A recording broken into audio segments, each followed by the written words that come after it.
"We're cutting you off completely," she said, like she was doing me a favor. The forks paused. Eyes shifted. Even the candle flames looked like they held their breath. I didn't blink, just held my glass, swirling the wine like I already knew what was coming. Then my phone rang. I let it vibrate, once, twice, before answering. "Miss Lydia? Congratulations! Your company just hit 220 million in valuation."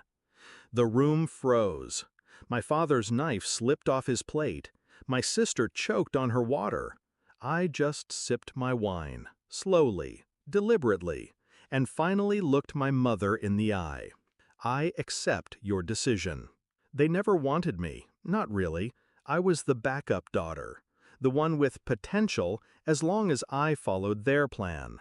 Boarding school at 13, business major at 18, internship at my father's firm by 20.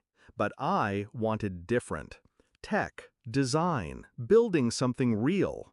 They called it childish, said it was a phase, said I'd come crawling back. And when I didn't, they punished me. They pulled the funding, froze my trust, told the family I was unstable. My mother's voice still echoes in my head. "We're not investing in fantasies, Lydia. Grow up." So I did.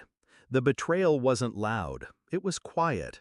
It was in the way they stopped answering calls, the way they smiled at family dinners and pretended I didn't exist, the way they fed my sister millions while I fought for seed money on my knees. They made sure no one in the circle would touch me, blacklisted me without saying the word. Even my best friend, Rachel, disappeared from my life. I found out months later she had been paid to steer me right. She took the money, left the friendship. That one stung, but I never let it show. I learned not to scream. I learned to watch. I worked out of a basement, ate 2 meals a day, pitched investors who looked at my face before my pitch. But I kept building, kept coding, kept creating. I hired people who had been dismissed like me, too weird, too loud, too ambitious. And slowly we grew. The product worked, the numbers climbed, investors came back. But I remembered the silence, the rejections, the closed doors. So I built my own building, and I named it after the one thing they tried to take from me. My name, Lydia Systems. I waited 3 years before accepting the dinner invitation. My mother called it a family reconciliation. I called it a final performance. They still thought I was broke, that the clean dress, the composed smile, the quiet confidence were borrowed things. They had no idea I owned the patent their company was trying to license. They had no idea the board they were trying to impress already worked with me. They had no idea I had already won. So when she said, "We're cutting you off," it wasn't a punishment, it was the punchline. I had timed it perfectly. Because that call wasn't just news, it was my reckoning.